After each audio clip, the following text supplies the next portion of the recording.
There's a version of control most people never see coming. It doesn't announce itself, it doesn't raise its voice, it doesn't demand or threaten. Instead, it works quietly, gradually, almost invisibly. By the time you realize what's happening, the pattern is already set, the dynamic is already established, and walking away feels harder than staying. This is the manipulation loop.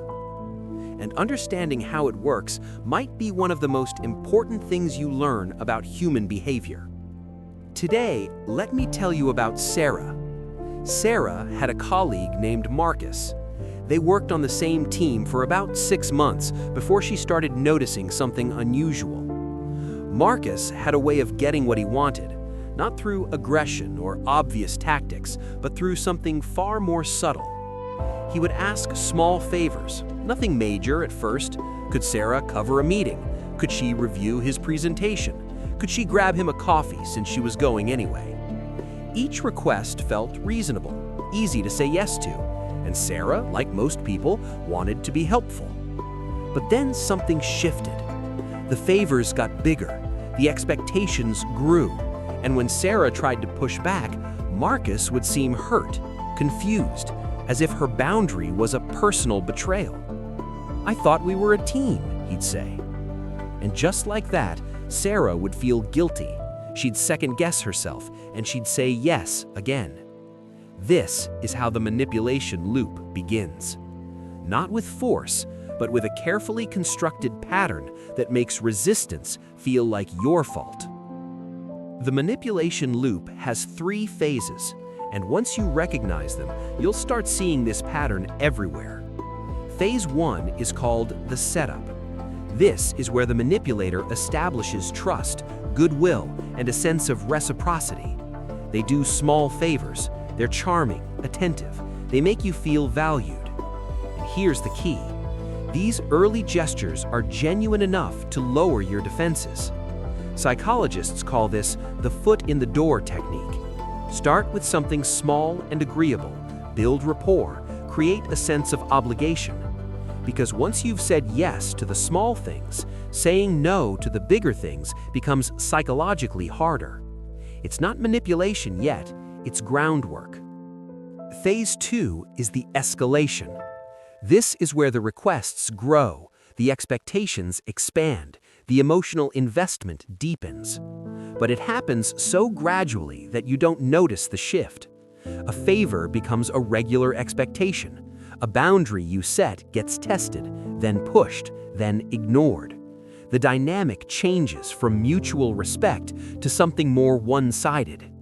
And if you resist, the manipulator doesn't attack. They do something more effective. They make you question yourself. "I'm just asking for help. I thought you cared. After everything I've done for you, this is how you respond? I must have misunderstood what kind of person you are." This is called guilt induction, and it's devastatingly effective. Because most people would rather compromise their boundaries than feel like a bad person. Phase 3 is the lock-in. This is where the pattern becomes normalized. The dynamic is now the baseline. You've been giving more, and they've been taking more. And at some point, you stop questioning it. You tell yourself it's fine, that this is just how the relationship works, that maybe you're being too sensitive. Meanwhile, the manipulator has successfully reframed reality. What started as occasional favors is now an expectation. What started as mutual support is now a one-way street. And what started as a choice now feels like an obligation. This is the manipulation loop in full effect. And the most insidious part, you often can't pinpoint when it started. Now, let's be clear about something important. Not everyone who asks for help is a manipulator. Not every relationship with imbalance is toxic, and not every moment of guilt means you're being controlled. The difference lies in the pattern. A healthy relationship has give and take.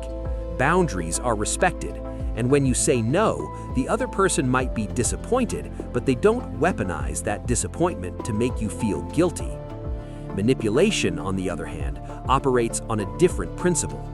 It creates a system where your refusal is framed as a moral failing, where your boundaries are treated as betrayals, where saying no feels worse than saying yes. And that imbalance is intentional. Let me give you a concrete example.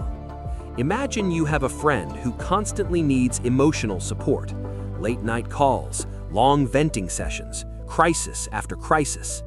At first, you want to help, you care about them, and being there for someone feels like the right thing to do. But then something shifted. When you're going through something difficult, they're unavailable, distracted, quick to change the subject back to their own problems. And when you try to create some balance, maybe you say you can't talk tonight because you need rest, they react with hurt. I thought I could count on you. I guess I know where I stand now. You're the only person who understands me, and now even you are abandoning me? Suddenly, your reasonable boundary is reframed as cruelty. And because you're a decent person, you internalize that guilt. You tell yourself, maybe you are being selfish. Maybe you should just push through your own exhaustion. So you say yes again. This is the manipulation loop in action. And it works because it hijacks something fundamental about human psychology, our need to see ourselves as good people. Here's what makes this so difficult to escape. The manipulator isn't always doing this consciously. Some people have learned these patterns as survival mechanisms. Maybe they grew up in environments where emotional manipulation was the only way to get their needs met. Maybe they just don't realize they're doing it. But intent doesn't change impact. Whether someone manipulates you on purpose or by habit, the effect is the same. Your energy is drained, your boundaries are eroded, and your sense of self becomes increasingly tangled with their expectations. And this is where the real damage happens. Because over time, you start to lose trust in your own judgment. You second-guess your feelings. You question whether your boundaries are reasonable. You wonder if you're the problem. Psychologists call this gaslighting when it's intentional, but even unintentional manipulation can create the same self-doubt. So, how do you recognize when you're caught in a manipulation loop? There are 3 warning signs. First, the imbalance is persistent. In healthy relationships, there are seasons. Sometimes you give more, sometimes they give more, but over time, it balances out. In a manipulation loop, the imbalance is structural. You're always the one adjusting, always the one compromising, always the one feeling guilty. Second, your boundaries are met with emotional punishment. When you say no, the other person doesn't just feel disappointed, they make you feel their disappointment. They withdraw affection. They make you work to repair the damage your boundaries supposedly caused. Third, you feel relief when they're not around. This is a big warning. If you notice that you feel lighter, freer, or more like yourself when someone isn't in your space, that's your nervous system telling you something. Healthy relationships energize you, even when they're challenging. Manipulative relationships exhaust you, even when they're calm. Now, let's talk about breaking the loop. Because once you see the pattern, you can't unsee it, and staying in it becomes a choice. Step 1, name the pattern. You don't have to confront the person immediately, but you do need to be honest with yourself about what's happening. This isn't a misunderstanding. This isn't a rough patch. This is a dynamic where your needs are consistently deprioritized and your boundaries are consistently violated. Naming it removes the fog. Step 2, reclaim your boundaries without justification. Here's the thing about manipulators. They're skilled at dismantling your reasons. If you say, "I can't help you tonight because I'm tired," they'll find a way to make your tiredness seem unreasonable. "I'm tired too, but I still showed up for you." "You can rest later, this is urgent." So instead, practice boundaries that don't require defense. "I'm not available tonight. I can't do that. That doesn't work for me." No explanation, no justification, just a clear, calm statement of reality. It will feel uncomfortable at first. You'll feel rude, selfish, mean. But remember, discomfort is not the same as wrongness. Step 3, observe their response.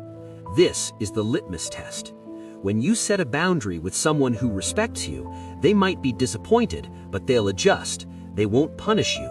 They won't guilt you. They'll accept that you're a person with limits. When you set a boundary with a manipulator, they'll escalate. They'll make you feel guilty. They'll question your character. They'll withdraw affection to make you come back and apologize. And that response tells you everything you need to know. Here's the part that no one likes to hear. Sometimes breaking the manipulation loop means ending the relationship. Not because the other person is evil, but because the dynamic has become so deeply entrenched that there's no healthy version of it left. Patterns can change, but only when we're willing to see them clearly. Most people will go their entire lives without recognizing this pattern. If you want to understand the quiet dynamics that shape relationships, stay with this channel. We look at what most people overlook.